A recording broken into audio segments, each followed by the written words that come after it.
Alhamdulillah wa syukran lillah wa na'udzu billah la haula wa la quwwata illa billahil aliyil azim.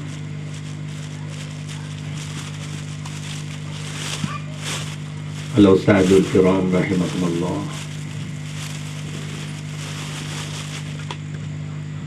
wa ummatan wahidah rahimakumullah ila yaumil qiyamah. Hari ini kita berkumpul jauh dari mana masyarakat, jauh daripada kemaksiatan, jauh dari pandangan maksiat, pendengaran maksiat, perjalanan yang maksiat, hati dan pikiran yang maksiat. Ketika Ramadan telah pergi meninggalkan kita, ketika kita tidak mengambil hikmah Ramadan, lalu Ramadan pergi, mungkin dengan rasa benci dan memohon kepada Allah untuk tidak kembali lagi, karena yang menyambutnya dengan maksiat, pakaian yang maksiat, kelakuan yang maksiat, yang menyambutnya dengan berpakaian telanjang, tidak kenal yang mana perempuan dan laki-laki. Mereka sambut Ramadan tapi dibenci oleh Allah. Malaikat, yaitu setan, telah dibelenggu oleh Allah, tapi manusia yang menjadi setannya. Ketika amaliyah tidak gunakan, padahal tidak susah bagi kita. Cobalah kamu amalkan amalan malaikat. Apa susahnya? Ketika kita amalkan amalan malaikat, turun malaikat langit ke bumi. Malam hari turun dia, mendengar, mengikuti amalanmu. Bukan susah mencari Malaikatul Qadar turun ke muka bumi ketika amalannya kau amalkan. Subhanazil mulki wal malakut, itu kan amalan malaikat. Subhanal izzati wal jabarut, kenapa kamu tidak amalkan? Satu perkataan yang kau ucapkan sampai ke arsy Allah subhanahu wa ta'ala, mereka mohon kepada Allah, izinkan kami turun di muka bumi mengikuti apa yang diamalkan oleh mereka, karena itu amalan kami. Berapa banyak malaikat yang turun di muka bumi mendekati kamu, tapi karena sombongnya kamu, aneh ya, karena kamu tidak pernah mengamalkan. Hidup telanjur apa boleh buat, 33 subhanallah, alhamdulillah, Allahu akbar, selepas itu enggak ada lagi.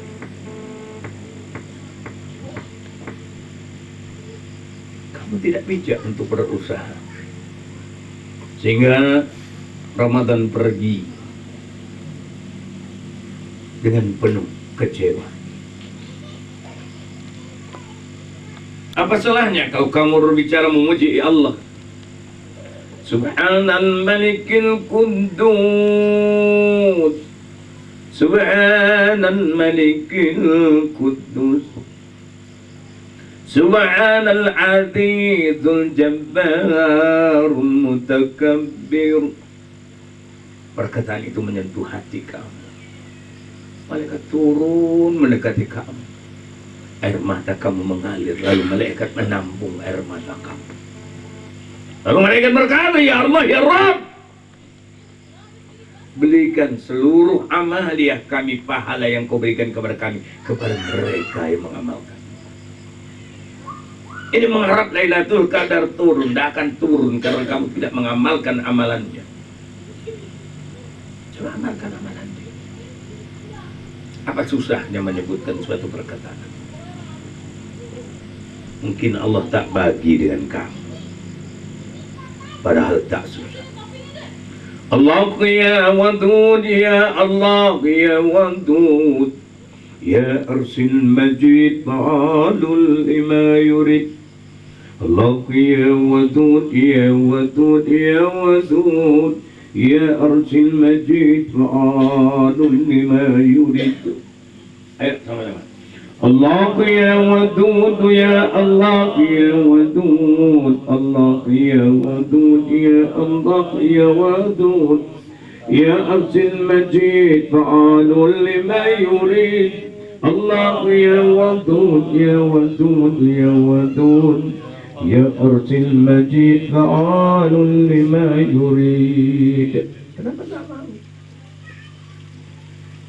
Selepas asar malaikat turun lagi di muka bumi menanti kamu amalan malaikat. Tidak mau, cuma tahu baca aja. Ya ayyuhalladzina amanu khalaqalukum ya Allah tidak ini tidak cuma baca saja. Wahai orang-orang yang beriman, mau kau berikan perdagangan yang menguntungkan. Apa itu? Nggak tahu, pokoknya itulah terjemah dia. Bertengkar banyak. Wah, ini tidak betul bertengkar, tapi coba jalan. Gunakan. Bahwa untuk amalan malaikat bukan saja di bulan puasa, tetapi sekarang menjaga tabir malam dan tabir siang. Malaikat turun di muka bumi. Tabir malam turun, tabir siang dia turun lagi. Tengah malam dia cari orang-orang yang mendekatkan diri kepada Allah. Kita tidak. Maka itu tiap masa kita dalam kerugian. Sehingga Allah berkata, sungguhnya manusia itu dalam kerugian. Siapa manusia? You and me. Kamu dan saya ini manusia. Ketika kamu tidak menggunakan. Apakah sekarang tidak jahil? Jahil. Sekarang lah ya jahiliyah modern.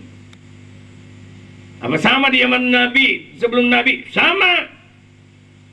Kenapa sama dengan sebelum Nabi? Dulu di zaman Nabi, sebelum Nabi lahir, manusia dicari di kampung-kampung, dijadikan budak, dijual.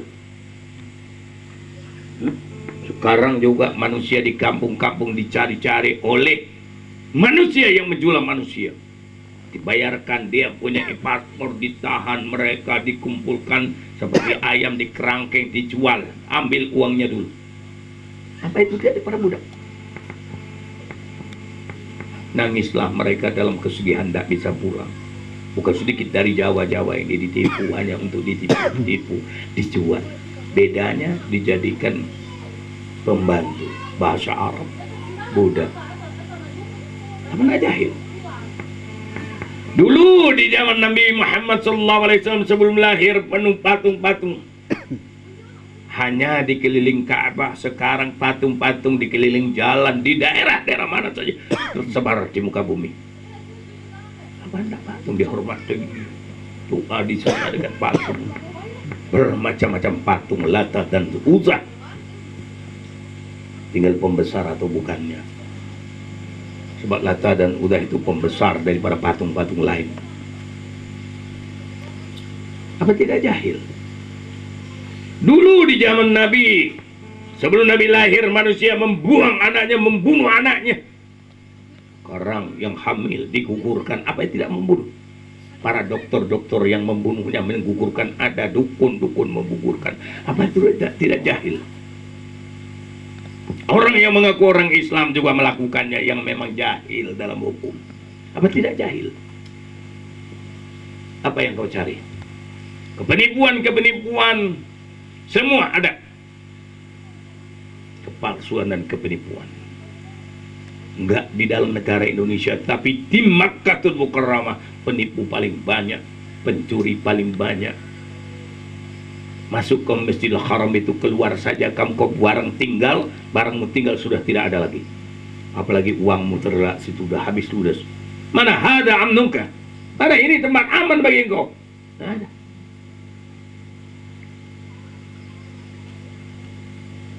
Orang-orang yang pada kota Mekah yang mengurus sebagai syekh haji, cari orang-orang yang boleh dihajikan.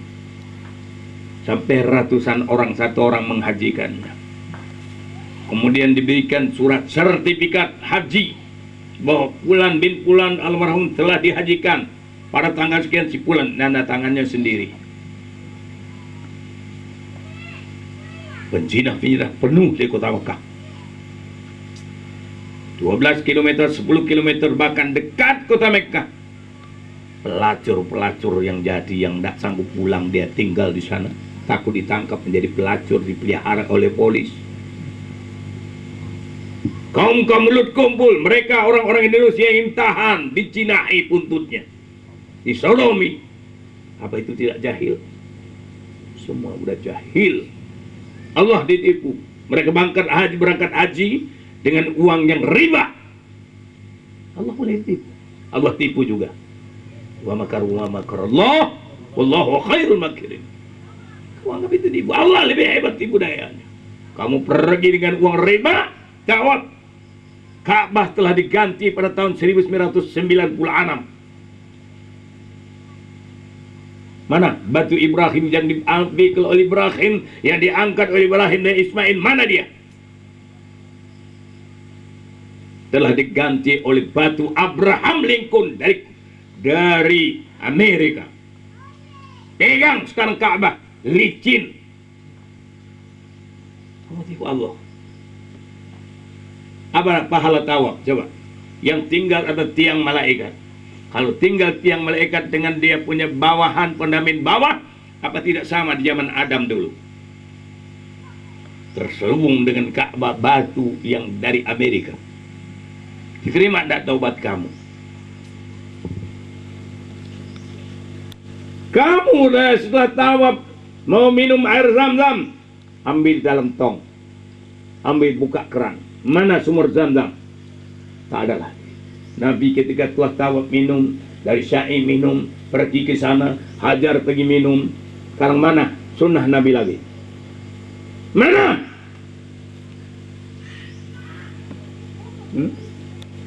Mana sunnah Nabi?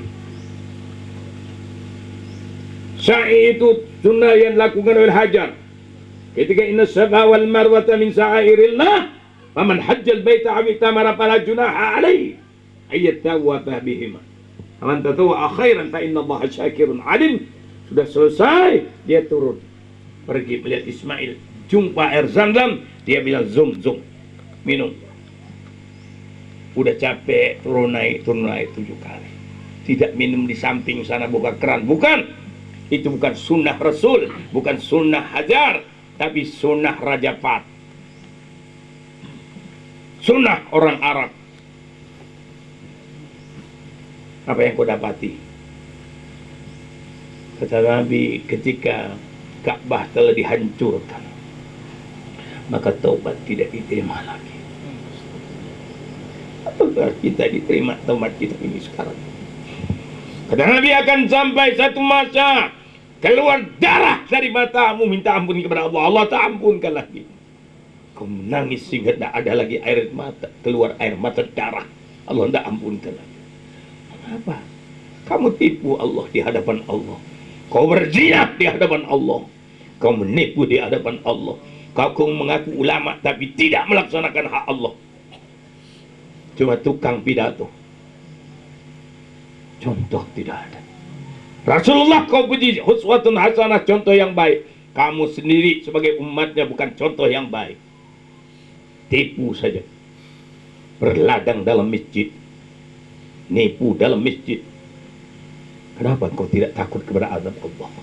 Makanya Allah turun ke azab tahun 90-an ke atas, 95 ke atas. Aku telah buat selebaran, tegakkan hukum Allah, tegakkan hukum Allah sebelum azab Allah datang kepada engkau.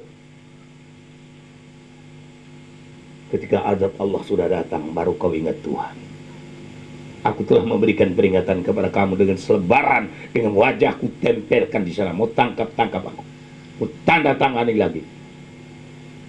Semua tersenyum, tertawa. Ada yang mendengar kaset, menangis. Tetapi ada pula yang mencemoohkan. Ketika telah turun azab Allah, kamu bilang benar perkataan Abah. Bah, bukan aku, Allah yang benar. Allah telah ingatkan dalam Al-Quran. Kenapa kau mengikuti orang-orang yang banyak padahal ia menyesatkan kamu? Allah larang mengikuti orang yang banyak. Quran, kau baca dia. Al-An'am ayat 106, 116. Tapi kau tidak ikut, kau tidak pakai. Cuma baca, kau masih ikuti orang banyak. Sedangkan mereka menyesatkan kamu. Ayat Allah kau baca tapi kamu tak paham. Bagaimana kalau Allah telah tutup hati kamu? Kamu yang berada di hutan ini membenarkan hadis Nabi, membenarkan perkataan Rasul. Benar, kamu syahidur Rasulullah sallallahu alaihi wasallam. Bila sampai masanya, kata Nabi, tidak mengapa kau menjadi buruk di rumah kamu, atau kau berada di hutan menggembala kambing, atau kamu masuk dalam gua-gua, dalam lubang gua, kamu telah membenarkan kau syahidur Rasulullah sallallahu alaihi wasallam. Biar kau hidup di dalam hutan ini.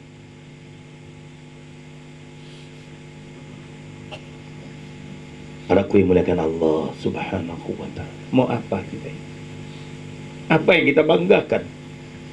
Jadi ulama kau bangga kamu. Padahal kamu mungkin lebih dulu dicampakkan dalam api neraka jahanam daripada orang-orang kafir. Ketika kamu tidak melaksanakan dan tidak memberikan contoh, ketika sunnah Nabi kau permainkan. Sunnah adalah kelakuan, sunnah adalah sifat, sunnah adalah perbuatan Muhammad, Ahmadiyah Muhammad. Ketika itu tidak ada pada batang tubuh kamu, kamu laknatullah.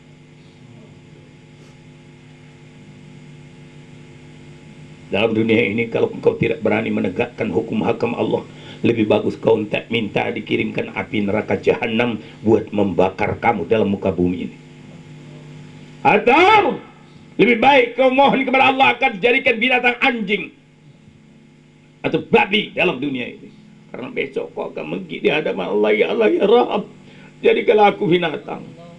Baru kau minta kepada Allah dijadikan binatang.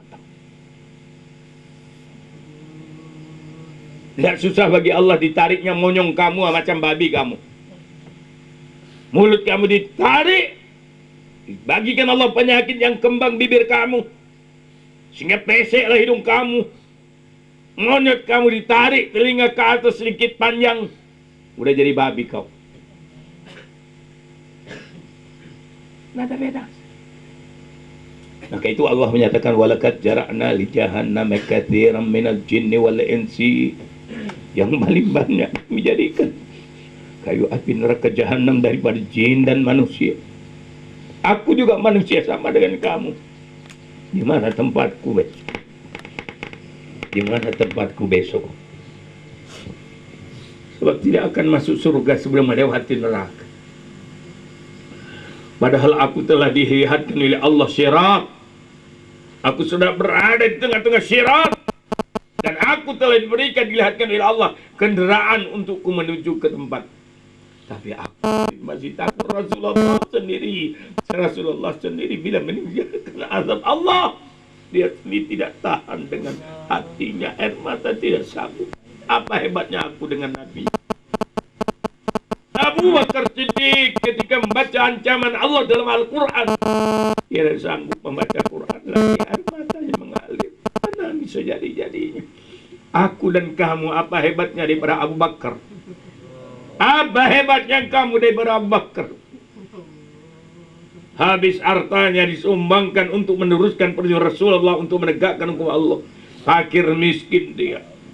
Dia bersama Nabi di dalam gua, dikejar Sehingga dia digigit kala, disengat kala. Rasulullah berbaring di pangkuannya. Ya tahan. Tapi kamu sangat. Hingga air matanya menetes ke wajah Rasul. Rasulullah berkata, kenapa Bakar? Bakar mengatakan, tidak ya Rasulullah. Apakah engkau takut? Tidak ya Rasulullah. Rasulullah berkata, la tahab wa la tahzan, innallaha ma'ana. Benar ya Rasul, tapi aku disengat kalah ya Rasul. Kita tidak punya apa-apa. Kok ngencaci Abu Bakar? Apa hak kamu? Iman Abu Bakar tidak ada seperti kita. Abu Bakar jamin surga. Kamu tidak ada sampah. Sampah dalam dunia. Kok tidak takut ancaman Allah?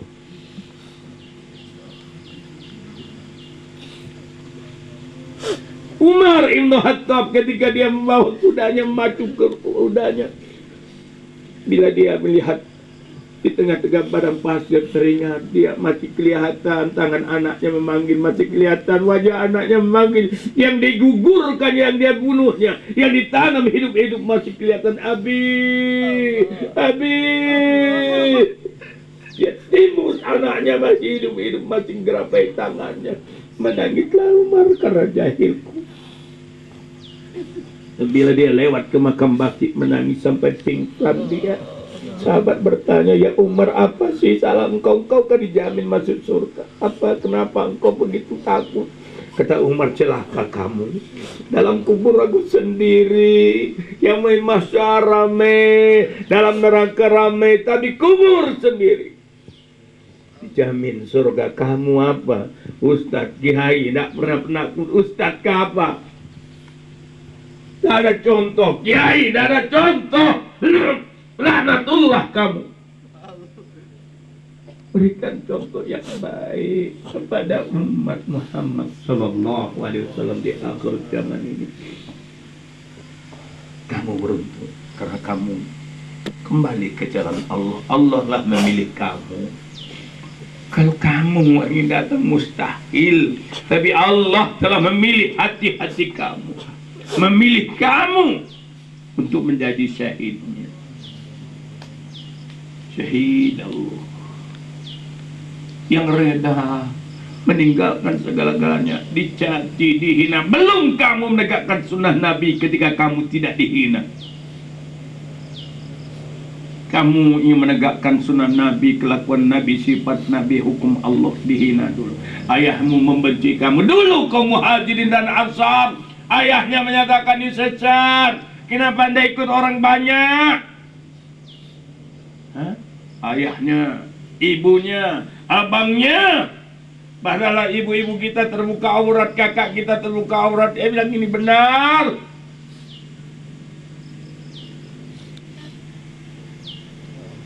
Bapak-bapak kita sholatnya belum sampai waktunya, telah sholat. Ini benar. Lalu kamu karena takut kepada Allah, tengok hadis, laksanakan, dikatakan sesat. Kamu baca, bukan kamu orang buta. Kamu telah baca. Kamu dulu minum arak, dia tidak nyatakan kamu sesat. Kamu dulu berzina dengan pelacur, ibu bapak kamu tidak mengatakan kamu sesat. Tetangga kamu senang. Tapi ketika kamu dekat kepada Allah, dia bilang, oh, ini udahlah, baliklah seperti orang banyak. Begitulah di zaman Rasulullah Sallallahu Alaihi Wasallam. Kamu ingin menegakkan hukum Allah. Mertua membenci kamu. Dulu kaum Muhajirin dan Ansar, mereka pergi sendiri, membawa diri untuk jalan kepada Allah. Dihina, di kampung diusir. Kamu juga demikian. Di kampung RT RW membenci, bagaimana untuk mengusir kamu. Itulah benar kamu menegakkan hukum Allah. Berat menegakkan hukum itu. Harus ada pengorbanan. Dibenci RT, RW membenci kamu, kemudian difitnah, tidak ikut orang banyak itu Islam. Padahal Islam itu apa? Islam itu selamat. Apa boleh kalau mereka selamat kalau tidak menegakkan hukum Allah? No. No way, tidak ada jalan. Hanya hukum Allah yang kau tegakkan untuk diri kamu. Baru kamu selamat, bukan RT, bukan RW, bukan camat, bukan menteri yang boleh menyelamatkan kamu. Allah Subhanahu wa ta'ala. Maka itu anakku yang muliakan Allah. Tegakkan hukum Allah buat diri kamu.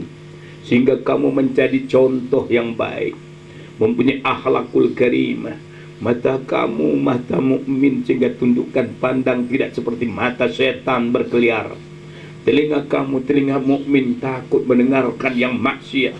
Lidah kau, lidah mukmin, kerana takut besok dikeluhkan Allah tidak bisa menjawab pertanyaan Allah. Seluruh yang ada kepada diri kamu ini akan ditanya. Tidak ada satu pun yang tidak menjadi syahid Allah. Bulu-bulu kamu akan menjadi syahid Allah. Bahkan bercerita di hadapan Allah. Coba sekarang kau berkata, wahai tangan, wahai tangan, dulu kita diciptakan sama, kenapa engkau akan menjadi saksi Allah menuntut aku besok?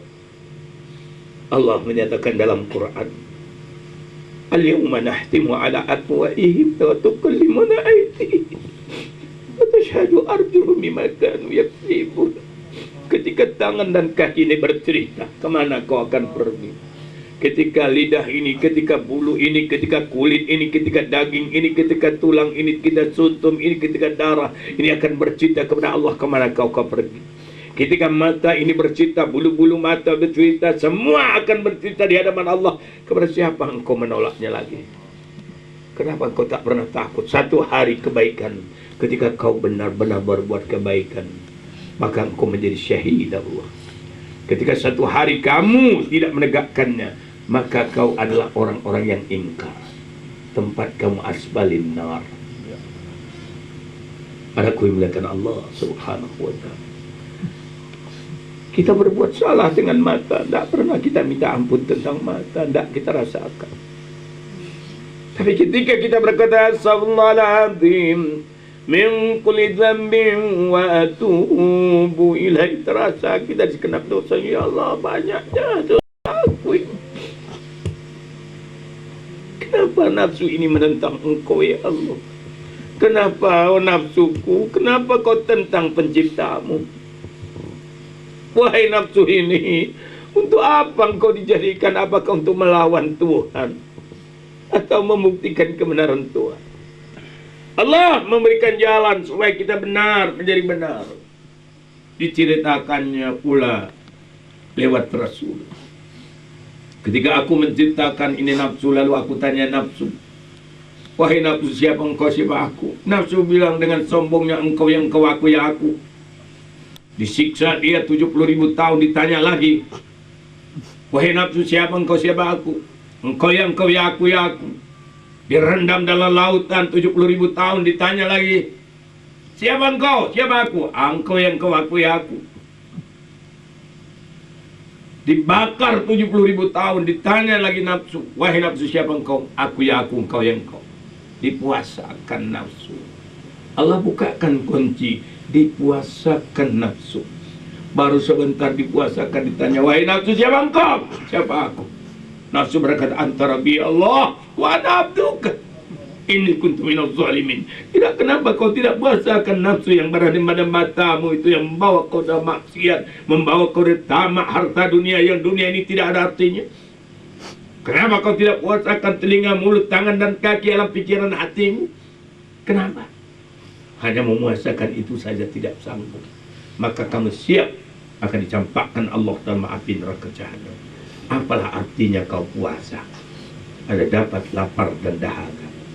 Mustahil kamu akan dapat bersih. Laksanakan bayi yang baru lahir, fitrah, mustahil. Tipu saya. Ustadz tipu, ulama tipu, ngomong doang, nggak mau bagi jalan dengan masyarakat. Bagi tahu dia, Pak, Bu, Ibu pasti, Bapak pasti menjadi bayi yang baru lahir, bersih. Ketika matamu tidak memandang maksiat, sebagaimana bayi tidak memandang maksiat. Ketika telingamu tidak mendengar yang maksiat, sebagai bayi pun tidak pernah mendengar maksiat. Ketika mulut bayi itu tidak makan yang haram dan sebahat berkata yang haram, kaki, tangan, pikiran, hati, baru ibu bapak seperti bayi yang baru lahir.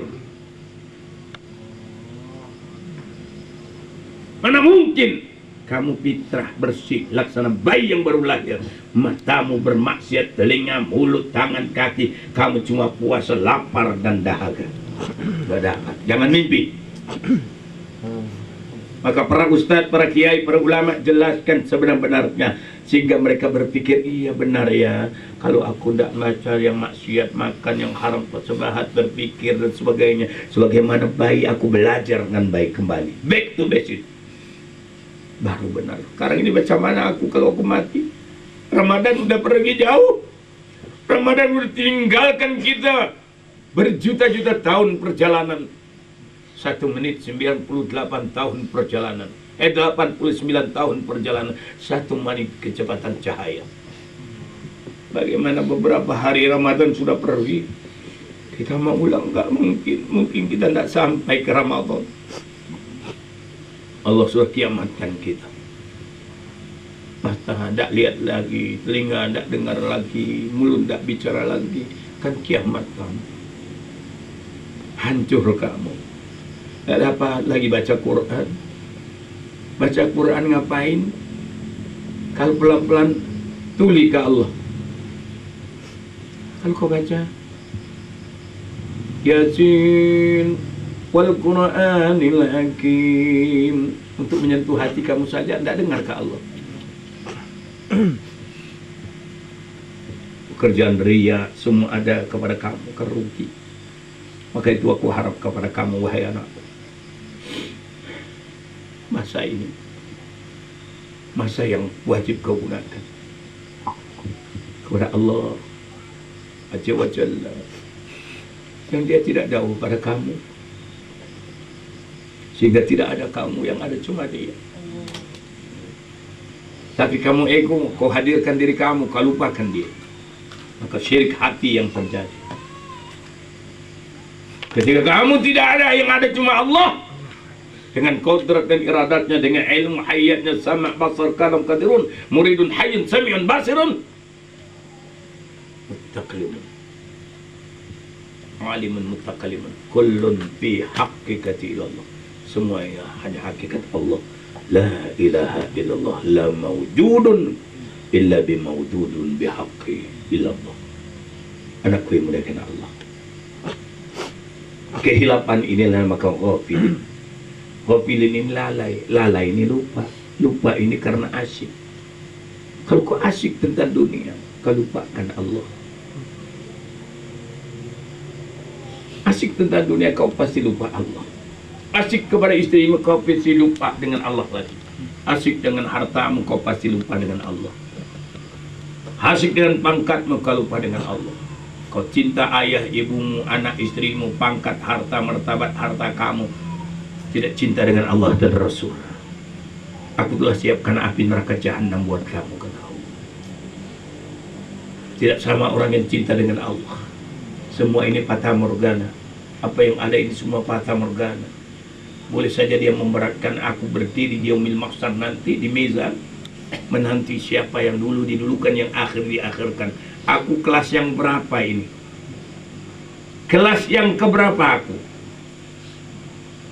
Nabi Sulaiman itu mengeluarkan zakat juga dia, tetapi yang terakhir masuk surga.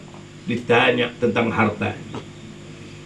Abdurrahman bin Auf itu dijamin surga, tetapi terakhir masuk surga karena hartanya.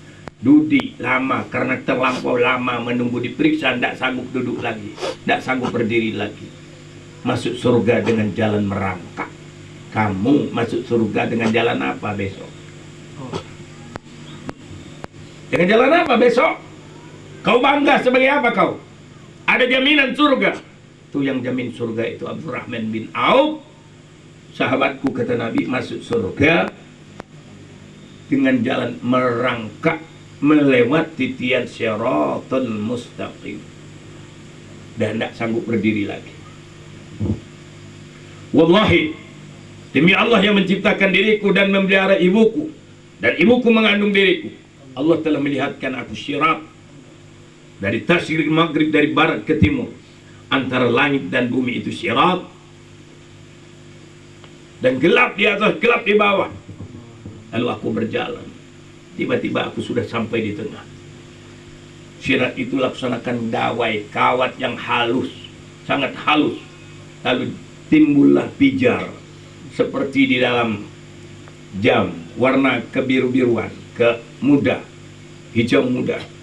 Kemudian bila melewati orang mukmin yang ada cahaya, dia menimbulkan cahaya, laksanakan monorail, maka lewat dengan kecepatan cahaya. Bila masuk orang yang tidak ada cahaya, maka konslet, terbakarlah mereka.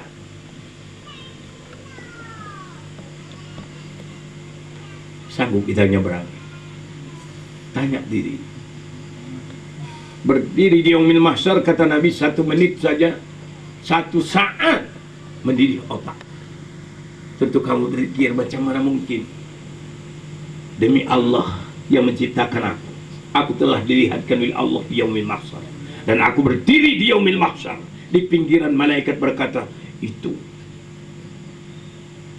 ya, tunjuk di bawah ini padang Arafah. Aku lihat, rupanya yaumil mahsyar itu berbujuran dengan padang Arafah. Ketika aku berbohong kepada kamu, maka Allah sudah siapkan api neraka jahanam buat membakar aku. Ketika malaikat berkata, mari kita jumpa saudara kita, sahabat kita. Aku tidak berjalan dengan kaki.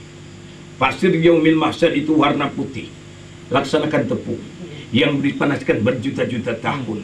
Ketika kaki ini menginjak, maka dia akan lengket di mana kaki dan mendidih otak. Allahu Akbar.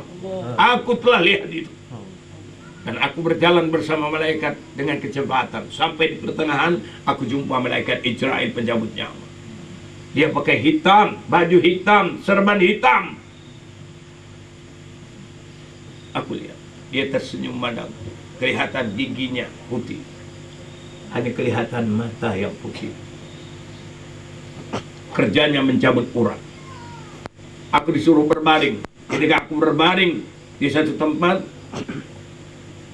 maka ada suara, bukan malaikat yang juru, tetapi suara berkata, baca.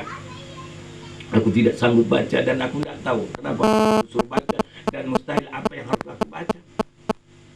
Kedua, dia suruh baca. Ketika dia suruh baca, aku tidak tahu, tidak bisa menjawab, aku tidak tahu baca. Tapi memang aku tahu baca apa yang harus baca. Kemudian seluruh metafisik membaca Al-Fatihah,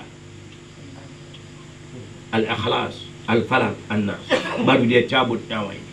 Yang dicabut nyawa, supaya kamu tahu, urat-urat kamu itu dicabut. Buka dalam Al-Quran, kami pegang tangan kanannya, dan kami cabut, kami tarik urat jantungnya sehingga putus. Buka dalam Quran. Allah telah lihatkan aku. Dia cabut. Maka kedengaranlah suara desingan di telinga. Aku tidak sadarkan diri. Baru datang suara lagi. Belum. Ditulis 103 tahun lagi. Aku nangis, bangun. Roh disampaikan ke dada, tidak sanggup karena kering air liur. Rasanya air apa saja boleh aku minum. Aku menangis sejadi-jadinya. Aku bilang, minta air. Istriku ambilkan air 1 mop besar yang ukuran 2 liter. Aku minum. Habis, minta lagi karena haus. Benar kata Rasulullah bahwasanya syakratil maut itu, hausnya syakratil maut. Bila diminumkan air 7 lautan, 7 sungai diminumkan, tidak akan menghilangkan dahaga. Kamu, siapa yang patut bangga-banggalah kamu. Aku telah sampaikan ini. Kalau aku berdusta kepadamu, aku siap dimasukkan dalam neraka jahanam. Karena yang kubicarakan ini adalah hak. Makanya jangan kau bangga dengan kehidupan kamu. Takutlah dengan azab Allah. Takutlah ketika Allah memeriksa kamu. Takutlah yang ada pada kamu aja udah tidak sanggup. Kau akan jawab, bagaimana lagi yang lain. Diri ini saja udah tidak sanggup mempertanggungjawabkan mata, telinga, tangan, kaki, hati, darah, daging yang haram dulu diisi, yang haram diisi arak, anak istri dikasih makan yang haram. Bagaimana lagi untuk mempertanggungjawabkan yang lain? Aku harap kepada kamu, yang ku beritahu adalah yang benar. Aku telah lihat itu, dan aku telah melihat taman-taman surga itu. Demi Tuhan, aku telah dilihatkan itu. Bunganya cantik, cantik, ya Allah, penuh dengan cahaya, tidak mati warnanya. Bunga dalam dunia ini mati warnanya. Aku telah lihat itu. Makanya, walaupun aku begini, Allah telah cap, perintahkan malaikat cap di keningku dengan kalimat Allah, seluruh tubuhku dengan kalimat Allah, kecuali dari pusat ke bawah. Aku takut azab Allah. Nah, aku takut azab Allah. Aku kepingin menyelamatkan kamu. Nah, ayolah sama-sama menjadi syahid Allah wa syahidu Rasulullah. Aku tak pernah minta harta dengan kamu, nah. Tidak pernah minta bayar apapun dengan kamu. Tidak ada aku minta apapun dari kamu. Tapi tolonglah Allah, insan tolong Allah, benarkan apa yang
Kan cantiknya. Ini kapan ayahnya lepas? Intervensi dia. Hah?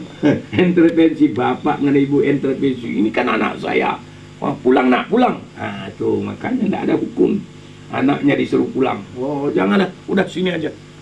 Nah, gitu. Tapi zaman Nabi selesai nikah, Nabi bawa Fatimah Zuhra ke rumah Ali pulang. Hah? Ali pulang. Tidak ada cerita bahwa dia hadiri nikahnya si Ali ini dengan Fatimah, dihadiri Abu Bakar, Umar, Osman, segala-galanya menghadiri. Kalau kami walimah sekian puluh hari.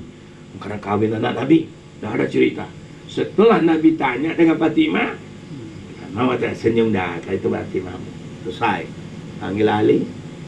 Ali pulang, Rasulullah antar depan rumah. Ya Ali, ini Fatimah. Ali buka pintu, masuk Fatimah, tutup pintu. Rasulullah tidak masuk ke dalam rumah Ali, tidak masuk, tidak macam kita nunggu. Wah, ini menantu saya ini, ya teh, duduk sana sini. Ada ayah caiman tak? Cai lama lagi kawan. Udah caiman tak tahu. Ayah kambing kan? Dah habis kawan. Tak bisa lafaz la ilaha illallah kawan. Nunggu sambil setengah mati, ini mertua lama kali pula ini. Kan begitu lain, jadi beda di zaman Nabi dengan zaman kita. Nah, sesuatu yang tidak pernah dicontohkan oleh Rasulullah, bid'ah. Kullun bid'atin dalalah wa kullun dalalatin finnar.